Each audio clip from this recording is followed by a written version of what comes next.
हम एक एसेट खरीदें, ये डेप्रिसिएशन क्या होता है? ये तुम तुक्का लगा रहे हैं ना कि मेरा हर साल कितना वैल्यू एसेट का गिर रहा होगा, और कुछ तो नहीं है। आज हम एक एसेट खरीदे हैं, आज हम एक मोबाइल खरीदे, कहाँ गया, ये रहा। ये मोबाइल का वैल्यू हम खरीदे, इसको 30 में थे, आज इसका 30 वैल्यू होगा। क्यों गिरा इसका दाम? क्योंकि भैया आप इसको यूज़ किए हैं। अच्छा, टेक्नोलॉजी भी पुराना हो गया, आज 30 में से better processor, better camera, better RAM management मिल रहा है मेरे को, तो इसका दाम तो गिर गया। आज इसका दाम गिर के 12,000 हो गया। हम 3 साल पहले इसको 30 में खरीदे थे, कितना दाम गिरा? 18,000। हर साल किस हिसाब से गिर रहा है? ये 6,000 क्या होता है इंग्लिश में? डेप्रिसिएशन। क्लियर है? तो ये एस्टीमेट था।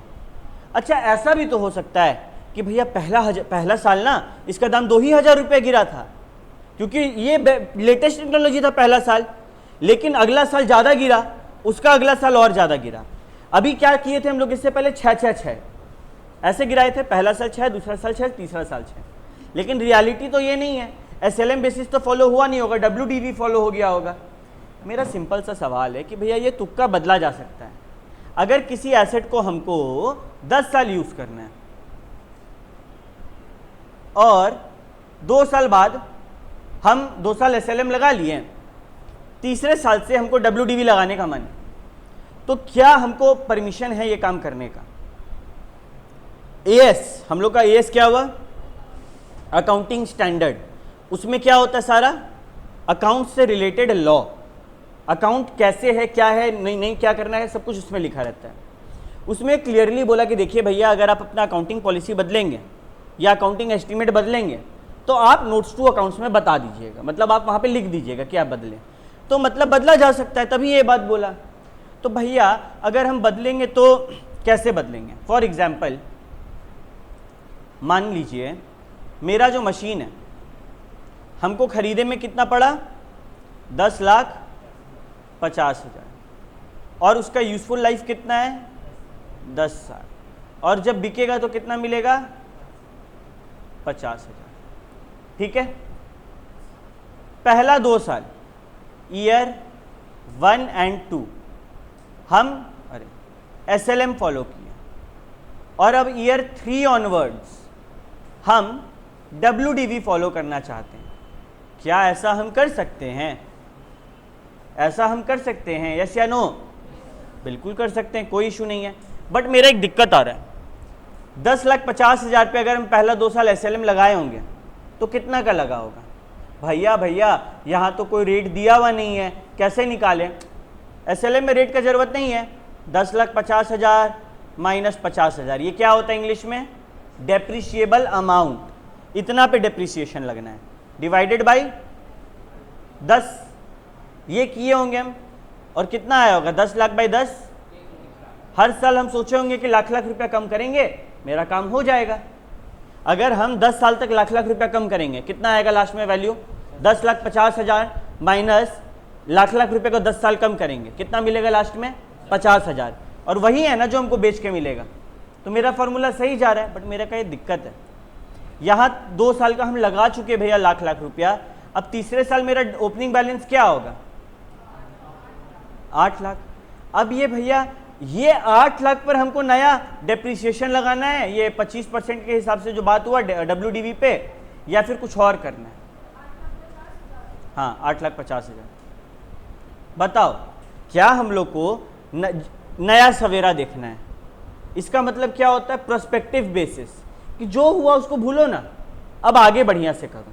तुम SLM से किया, भूल जाओ, अब आगे WDV कर लो। तो हम आगे WDV लगा देंगे, 8.5 लाख का 25% कितना आएगा? 2,12,500 हम लगाएंगे, कोई दिक्कत नहीं है। या फिर हमको पुराना वाला 1 लाख को भी बदलना होगा, क्या लगता है? पुराना वाला को भी बदलना होगा। इसको इंग्लिश में बोलते हैं रेट्रो याद है? Retro music, old music. तो रेट्रोस्पेक्टिवली, यानी कि पुराना गलती को भी ठीक करना होगा, या फिर प्रोस्पेक्टिवली काम किया जाएगा, आने वाला चीज को ठीक किया जाएगा। क्या लगता है? बस प्रोस्पेक्टिवली। जब भी डेप्रिसिएशन का चेंज होता है वो अकाउंटिंग एस्टीमेट का चेंज है। ये तो मेरा एस्टीमेट है ना, और मेरा एस्टीमेट बदल सकता है, तो उसमें चेंजेस प्रोस्पेक्टिवली देखा जाता है। क्या ये सबको याद रहेगा? सबको क्लियर रहेगा? तो देखो ये वही एग्जाम्पल है, यहाँ पे पहला 2 साल का डिप्रिसिएशन ₹1,00,000 पर ईयर हुआ, लाख इंटू 2 माइनस किए 2 लाख आया। मेरा आज थर्ड ईयर के स्टार्टिंग में कितना बैलेंस है उसी एसेट का? 8,50,000। अब हम उस पर 2,12,500 का डिप्रिसिएशन को लगाएंगे। हाँ भाई बोल। हाँ वहाँ पे दिखाना होगा, ये मशीनरी अकाउंट्स, ये अकाउंट्स में नहीं दिखाना होगा, ठीक है। हम लोग का ना एक जैसे तुम लोग जब प्रॉपर अकाउंट्स बनाना सीखेगा ना, तुम लोग को पता चलेगा कि डिस्क्लोजर का एक एरिया होता है, वहाँ पे हम लोग को अलग अलग चीज़ बताना होता है, वहाँ बताना होगा, ठीक है। नोट्स टू अकाउंट्स पे बताना होगा बेसिकली बोले तो। क्या इलस्ट्रेशन 10 तुम लोग खुद से ट्राई करना चाहेगा? चलो सबको ट्राई करो। इलू 10। ये क्वेश्चन बड़ा ही आसान था। क्या बोला ये क्वेश्चन? यहाँ पे सबको स्क्रीन पे ध्यान देंगे प्लीज़। 1 जनवरी 2015 एक मशीन खरीदें 7 लाख में, इसको M1 बोल देते हैं। उस पे लगेगा 15% डिमिनिशिंग बैलेंस बेसिस पे। डिमिनिशिंग बैलेंस बेसिस क्या बोलता है? उसका सिंपल कहना है कि तुम कोई मशीन 100 में खरीदा, पहला साल 10 लगेगा, 90 बचा, दूसरा साल 9 लगेगा, इसका 10%, ठीक है, इसका 10%, कितना बचा? 81 बचा। तीसरा साल 8.1 लगेगा, इसका 10%। ये कौन सा मेथड है? Diminishing balance method. जबकि WDV क्या बोलता है? 10 लगा, जो लग गया वही लगेगा, 10 लगेगा इस बार भी, इसके बाद भी 10 लगेगा। समझ रहा दोनों में अंतर? ये SLM है हर साल सेम, और ये WDV है हर साल उस साल के ओपनिंग बैलेंस का परसेंटेज। क्लियर है सबको? किसी को कोई दिक्कत? तो यहां पर ये वाला मेथड था, हर साल अलग अलग परसेंटेज लगा करता था, और फिर 2016 2019 में हम नया मशीनरी खरीदें। 1 जनवरी 2019 को ही डिसाइड किया गया कि डेप्रिसिएशन को SLM में बदलेंगे। किससे? WDV, written on value method से SLM में बदलेंगे। इस दिन M1 का यूजफुल लाइफ था 6 साल, M2 का यूजफुल लाइफ था 10 साल, ठीक है। नहीं, ये M3 है, ये M2 है जो 2016 में खरीदे, ये M3 है। क्वेश्चन बोला 1 जनवरी 2019 से पहले तुम जो जो खरीदा उसका 6 साल, और इसके बाद तुम जो जो खरीदा उसका 10 साल। इसका तो पता चल गया, 20,000 होगा, 2 लाख बाई 10 साल। बट ऊपर वाला का सीन वैसा नहीं है। तो हम लोग को क्वेश्चन मांगा क्या? क्वेश्चन बोला कि भाई सुन, हमको तुम डिफरेंस इन डिप्रिसिएशन बता दे। जो प्लांट एंड इक्विपमेंट है, बेसिकली जो मशीन है, उसमें क्या अंतर आएगा डिप्रिसिएशन में, वो समझा दें। हम बोले ठीक है। क्या M3 में कोई अंतर आएगा? जो हम अच्छा तुम 1 जनवरी को एक मशीन लेकर आया, उसी दिन डिसाइड किया कि आज से हम SLM बेसिस फॉलो करेंगे, तो जो मशीनरी तुम आज लाया, कभी उस पर WDV मेथड लगा होगा? नहीं ना लगा होगा। तो क्या अंतर आएगा? कुछ नहीं ना आएगा, ठीक है। तो हम लोग क्या करते हैं, यहां पर एक चार्ट बनाते हैं, M1 M2 टोटल। भैया हम M3 भी बना दिए, कोई दिक्कत है? कोई दिक्कत नहीं है, लो M3 भी बना देते हैं, ठीक है, M3। अब ठीक है, कहानी किस डेट से शुरू हो रहा है हमको ये बताओ, मदद करो मेरा। चलो, कितना से? 1 जनवरी 2000। पहला मशीनरी कितना में खरीदें? 7 लाख। और इस साल कुछ और मशीनरी था मेरे पास? नहीं ना? रुक जाओ,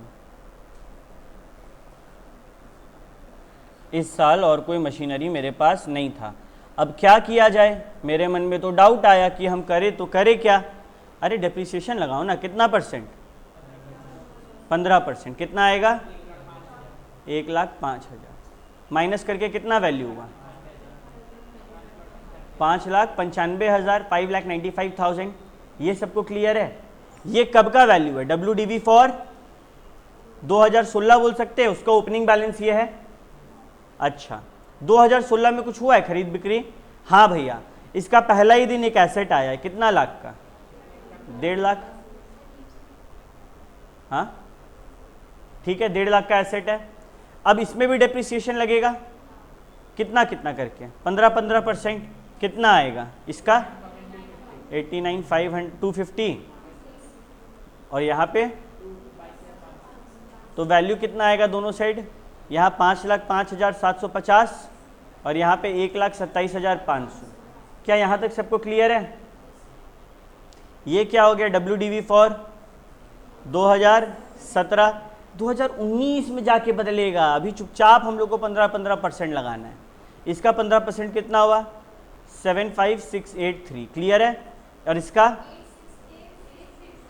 863 और इसका मशीनरी 2 19125। इससे क्या निकलेगा WDV फॉर 2000 कितना कितना 429,887 और यहाँ पे 108,375।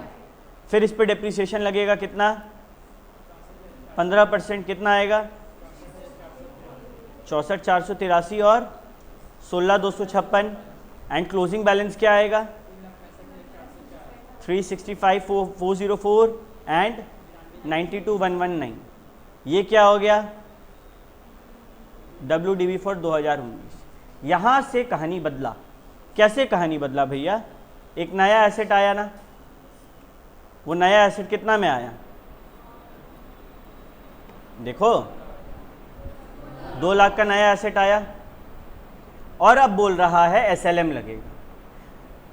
जब डेप्रीसिएशन का मेथड बदलता है तो क्या हम लोग रोते हैं बैठ के कि अब पुराना भी ठीक करना पड़े? ऐसे बोलते हैं नहीं, क्या करते? सीधे चेंजेस करना शुरू कर देते हैं। तो यहां पर हम लोग बनाएंगे एक वर्किंग नोट। इसमें मशीनरी 1 का सीन देखते हैं। क्या है WDV आज के हिसाब से? 365,404 और यूजफुल लाइफ क्या है? 6 साल। तो कितना आ रहा है? 60,900। अब ये वाला डेप्रिसिएशन 6 साल तक लगते रहेगा। भैया इसको बाई 6 क्यों किया? क्योंकि वहां पे बोला था कि पुराना मशीन पे 6 साल का डेप्रिसिएशन लगाना है। और डिवाइड क्यों किए भैया? इनटू क्यों नहीं किए? क्योंकि ये वाला वैल्यू को मेरे को 6 साल बाद 0 देखना है। तो तुम क्या करेगा? डिवाइड बाई 6 कर दो। अब हर साल जब 60,900 से माइनस करेंगे ना, 6 साल बाद इसका वैल्यू 0 हो जाएगा, इसीलिए। ठीक है, तो हम लोग यहाँ पे क्या किए? डेप्रिसिएशन कितना? 60,900। उसी तरीके से कैलकुलेटर पे करो 92,119 बाई ये 6 15,353 और यहाँ पे 2 लाख बाई 10। क्योंकि क्वेश्चन तुमको घुमाया, क्वेश्चन बोला 1/1/2019 को जो तुम खरीदा है ना बिफोर, उस पे 6 का और जो उसके बाद खरीदा उस पे 10 का। तो इस पे कितना का डेप्रिसिएशन लगेगा? पूरा माइनस करो 365,404 बाई 60,900 कितना आया? 3,04,504। इसका 92,119 माइनस 151 कितना आया? 76,766 और 2 लाख बाई माइनस 20,000। क्या टफ था ये? कितना आसान था।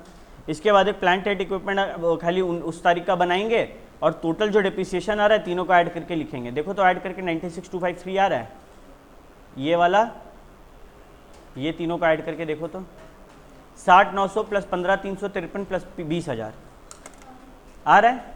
और देखो तो आंसर में भी वही वैल्यू आ रहा है। यहाँ पे खेल खत्म, क्योंकि ये तीनों ही तो मेरा डेप्रिसिएशन है 2019 का। ये मेरा ओपनिंग बैलेंस है, ये मेरा इस साल का डेप्रिसिएशन है, ये मशीनरी खरीदे तो दिखाएं, ये क्लोजिंग बैलेंस है। नॉर्मली मशीनरी अकाउंट, हाँ सिर्फ 2019 का दिखाना है। क्या कुछ दिक्कत है किसी को?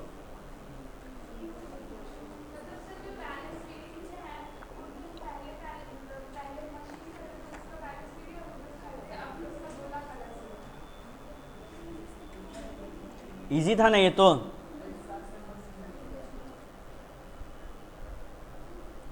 अब आज का सेकेंड लास्ट कॉन्सेप्ट, आसान सा कॉन्सेप्ट है।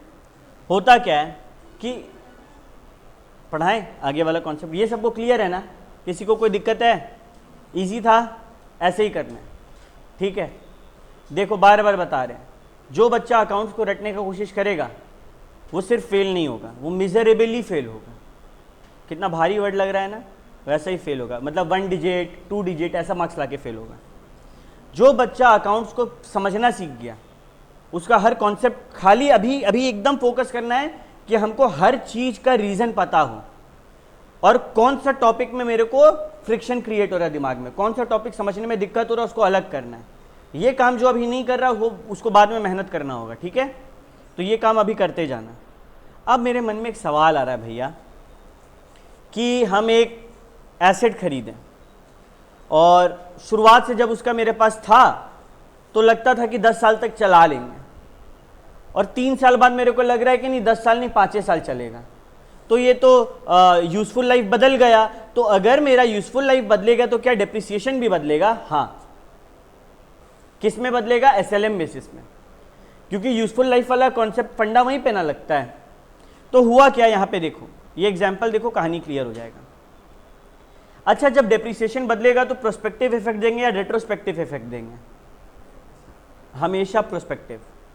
डेप्रिसिएशन से रिलेटेड कुछ हो, यूजफुल लाइफ से रिलेटेड कुछ हो, आगे का गलती सुधारो, पुराना गलती को ठीक करने मत बैठना, ठीक है। तो क्या हुआ, 6 लाख का मशीन खरीदे और 10 साल का डेप्रिसिएशन दे रहे थे, नील रेसिडुअल वैल्यू यानी कि स्क्रैप वैल्यू था। 6 लाख बाई 10, हर साल 60-60 हज़ार रुपये जाता होगा। 3 साल बाद इसका आंख खुला, बोला नहीं अब इसका जिंदगी 5 साल बचा है। हर साल 60 हज़ार माइनस कर रहे थे, 3 साल बाद इसका आंख खुला, कितना वैल्यू घट गया होगा 3 साल में? 1,80,000, 60,000, 60,000, 60,000, तीनों को ऐड करो, 1,80,000। 6 लाख में से 1,80,000 वैल्यू घट गया, कितना बचा? और अब इसको डिवाइड कर देंगे किससे? नया वाला वैल्यू से, बाई 5। तो अब नया वैल्यू जो माइनस करना है वो आ जाएगा। बस भैया यहाँ पे 7 लिखा, फर्क नहीं पड़ता, कोई फर्क नहीं पड़ता, ठीक है। बस जो नया मेरा ओपनिंग वैल्यू आया रिमेनिंग से डिवाइड कर दो, कहानी खत्म। और इसके ऊपर कोई क्वेश्चन नहीं है, इसका ऊपर एप्लीकेशन से क्वेश्चन के अंदर, ठीक है। 15 minutes maximum. Is it clear? ठीक है, ओके। और अब आते हैं आज के लास्ट कॉन्सेप्ट में। ये कॉन्सेप्ट का नाम है रिवैल्यूएशन ऑफ पीपीई। ये पीपीई का मतलब क्या होता है? Property plant and equipment. Basically accounts के दुनिया में जितना भी मशीनरी वाला फिक्स्ड एसेट है ना, वो पीपीई के नाम में आता है। और दिक्कत होता है कि आज मेरे हिसाब से पीपीई है 10 लाख का, 2 साल बाद ना उसका वैल्यू मार्केट में बढ़ गया। फॉर एग्जांपल तुम लोग बीच में सुन रहा होगा 1 आध साल पहले कोविड के बाद कि पुराना टीवी और रेडियो में एक लिक्विड निकल रहा है जिसका वैल्यू बहुत ज़्यादा है, ठीक है। जो पुराना टेलीफोन हुआ करता था ना, उसमें एक लिक्विड लगता था और उस लिक्विड का वैल्यू आज के टाइम पे बहुत रेयर है वो लिक्विड, और बहुत ज़्यादा था। तो वो मशीनरी का वैल्यू मेरे नज़र में क्या था? कबाड़ था। वो तो 20 रुपये में बिक जाता, लेकिन अचानक से उसका दाम 20,000 हो गया। इसको बोलते हैं रिवैल्यू करना। ये एसेट का दाम वक्त से वक्त पे बढ़ भी सकता है और घट भी सकता है। और ये जो चार्ट है ना, ये मेरा चार्ट है सीए फाइनल का। यही चीज़ तुम लोग को सीए फाउंडेशन में पढ़ना है और सेम चीज़ कॉपी पेस्ट हुआ है सीए फाइनल में। बड़ा ही आसान कॉन्सेप्ट है, ठीक है। सिंपल सा कहना है इसका कि मानो एग्जाम्पल देखते हैं, एक एसेट है कितना का? 10 लाख का। पहला साल उसको रिवैल्यू किए तो पता चला अरे इसका दाम ना 10 लाख नहीं 50,000 कम 9.5 लाख होना चाहिए। भूल जाओ डेप्रिसिएशन को अभी, ठीक है। बोला कि इसका वैल्यू कितना होना चाहिए? 9.5। तो इसका वैल्यू बढ़ा या गिरा? गिरा। कितना से गिरा? तो माइनस हुआ पहला साल। फिर अगला साल अचानक से बोलता है अरे इसका वैल्यू 9.5 लाख नहीं 10,20,000 होना चाहिए। तो इसका वैल्यू बढ़ा या घटा? बढ़ा। कितना से? 70,000 से। हम लोग का इंडेस बोलता है कि देख भाई, जब तुम पहली बार रिवैल्यू हुआ तब क्या हुआ? माइनस। जब भी तुम्हारा एसेट का वैल्यू पहली बार रिवैल्यू हो रहा है, जब भी एसेट तुम्हारा पहली बार रिवैल्यू हो रहा है, अगर उसका दाम बढ़ेगा तो रिवैल्यूएशन सरप्लस में क्रेडिट करना। देखो प्रॉफिट होता है तो 2 करते हैं ना, यहां भी एसेट का दाम बढ़ा तो क्या एंट्री होगा, पीपीई अकाउंट डेबिट 2, अगर बढ़ रहा तो रिवैल्यूएशन सरप्लस करो, पीएल मत करना। पीएल कब करेंगे, जब घटेगा। ये लॉ है, याद रखना होगा। भैया ऐसा क्यों करता है, जो लॉ बनाया वही बता पाएगा। अब ये रिवैल्यूएशन सरप्लस है, ये एक अलग दुनिया है, हम यहाँ घुसाएंगे नहीं, रीजन इसका भी है, बट याद रख लो अगर किसी एसेट का वैल्यू फर्स्ट टाइम बढ़ेगा तो क्या करेंगे, क्रेडिट किसमें, रिवैल्यूएशन सरप्लस, और घटेगा तो क्या करेंगे, डेबिट किसमें, पीएल। ठीक है। अच्छा मानो बाद में हमारे केस में क्या हुआ, पहले हुआ माइनस फिर हुआ प्लस, तो देखो सब्सीक्वेंटली क्या हो रहा है, प्लस हो रहा है ना, सब्सीक्वेंटली यानी कि सेकंड बार में क्या हुआ, प्लस हुआ ना, और पहली बार में क्या हुआ था, प्रीवियसली क्या हुआ था, माइनस हुआ था। क्या दोनों साइन सेम है, जब दोनों साइन सेम नहीं होता है ना तब लफड़ा खड़ा होता है। कैसे, देखो पहली बार जब तुम प्लस किया होगा तुम क्या किया होगा, ऐसे समझो कितना का एसेट है, 10 लाख, ईयर 1 में इसका वैल्यू क्या हुआ, गिरा 50,000 से, तो तुम क्या किया, इस 50,000 को क्या एंट्री पास किया, PPE account debit to revaluation surplus. हम लोग टू रिवैल्यूएशन सरप्लस किए। आज क्या हुआ, इसका वैल्यू बढ़ गया ईयर 2 में, कितना से, 70,000 से। मेरे को एक बात बताओ, ये 50,000 तो तुम रिवैल्यूएशन सरप्लस में डाला है, इसका कोई अहमियत रहा, वैल्यू गिरा था ना, हम उल्टा एंट्री मार दिया। ये क्या एंट्री होगा, इसका वैल्यू गिरेगा तो कोई बता भी नहीं रहा सही एंट्री, वाह रे वाह, वैल्यू गिरेगा तो क्या होगा, PL account debit to PPE. ठीक है। एक बात बताओ, जब इसका वैल्यू गिरा और हम पीएल को डेबिट किए तो ये जो 50,000 से वैल्यू गिराएं, आज तो 70,000 से बढ़ गया। अगर मेरा पीएल 50,000 से डेबिट रह जाएगा, क्या ये अच्छा बात है, ये गड़बड़ लग रहा है ना। तुम पीएल को 50,000 से घटा दिया है, जबकि तेरा वैल्यू 70,000 से अगला साल बढ़ा है, तो जो 50,000 माइनस का वो गलत नहीं हुआ, उसको हमको हटाना होगा ना। तो बोला कि पहले जो पुराना पीएल को डेबिट किए थे, पहले इसको 2 पीएल कर दो 50,000 से, ये मेरा गलती सुधार है। अब कितना प्लस हुआ है, 70 का टोटल था, 50,000 तो हम वापस ठीक कर दिए। अब कितना से हमको इसको ठीक करना है, 20,000 से, तो हम 20,000 से इसको क्या कर देंगे, टू रिवैल्यूएशन सरप्लस। समझ आया बात। और ऊपर में क्या रहेगा, पीपी। एसेट है, एसेट का दाम बढ़ेगा तो एसेट क्या होगा, डेबिट, डेबिट हुआ है। पूरा 70,000 को क्रेडिट करना था, लेकिन क्योंकि पहले हम पीएल में डाले थे, पहले मेरा क्या हुआ था, माइनस हुआ था प्रीवियसली, और इस बार क्या हो रहा है, प्लस हो रहा है। दोनों साइन अलग अलग है ना, पहले माइनस हुआ था, इस बार प्लस हुआ, तो हम लोग पहले जितना पीएल में डाले थे उसको ठीक करेंगे, और जो एक्स्ट्रा है उसको रिवैल्यूएशन सरप्लस में डालेंगे। सिमिलरली मानो पिछले बार तुम प्लस किया था, तुम्हारा वैल्यू बढ़ाया था, और इस बार तुम्हारा वैल्यू गिर गया, तो क्या करेंगे, जो पहले गलती है उसको सुधारेंगे, और जो एक्स्ट्रा रहेगा वो हम लोग डेबिट करेंगे पीएल में। ठीक है। अगर दोनों साइन सेम है, पहले भी प्लस हुआ था, इस बार भी प्लस हुआ, जब प्लस होता है कहां जाता है, रिवैल्यूएशन सरप्लस में। पहले भी माइनस हुआ था, इस बार भी माइनस हुआ, जब माइनस होता है कहां जाता है, पीएल में। उसमें दिक्कत नहीं है, पहले प्लस हुआ था, इस बार माइनस हुआ, तो हम पहले पुराना गलती को सुधारेंगे, फिर भी एक्स्ट्रा बचेगा ना, उसको हम यहां पे लिखेंगे। समझ आ गया ये कॉन्सेप्ट, ये कॉन्सेप्ट समझने वाला है, एक बार दिमाग में क्लिक कर गया ये दिमाग में रहेगा, अगली बार उठाएगा फिर एक बार कंफ्यूजन होगा। हम ये एग्जाम्पल बना दिए, ठीक है, और ये एग्जाम्पल देखेगा सब कुछ समझ में आ जाएगा। क्लियर है। यहां पे आई थिंक 20,000 होगा, हम 30,000 लिख दिए, तो तुम लोग इस गलती को ठीक कर लेना। ओके। और एक बार जाने से पहले इलस्ट्रेशन 12 बना लो, बस छोटा सा इलस्ट्रेशन है, सबको ही बनाओ और देखो समझ आ रहा है कि नहीं। सबको स्क्रीन पे देखो, बड़ा ही आसान क्वेश्चन है। क्या बोल रहा है क्वेश्चन, हम एसेट कब खरीदें। एक मशीन है जो कि कितना में खरीदा गया है, 12 लाख। कब, मानो ईयर 1 में, तो ईयर 1 में उसका कॉस्ट क्या है, 12 लाख। डेप्रिसिएशन का मेथड क्या है, SLM। और 10 साल उसका लाइफ है, तो पर साल क्या डिप्रिसिएशन लगना चाहिए? डिप्रिसिएशन कितना? 10 लाख बाई 12 लाख बाई 10, कितना लगेगा हर साल? 1,20,000। और कितना साल बाद मेरा आँख खुल रहा है? 3 साल बाद। तो कितना साल का डिप्रिसिएशन लगाएंगे? 2,40,000 का डिप्रिसिएशन लगाएं, सॉरी 3,60,000 का डिप्रिसिएशन लगाएं। कितना बैलेंस बचा? ये मेरा क्या है? WDV फॉर 4th ईयर ना, 3 साल का पूरा डिप्रिसिएशन लग गया है, ठीक है। लेकिन हाँ ठीक है, या फिर WDV at the end of 3rd year भी तो बोल सकते हैं। फिर क्या हुआ?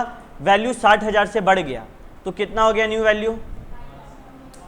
दिक्कत ये नहीं है, अब ऐसे समझो कि ये जो 9 लाख है ना, ये हम बैलेंस शीट में दिखा देंगे, लेकिन इसको 9 लाख करने के लिए कोई जर्नल एंट्री पास करना होगा। वो क्या होगा?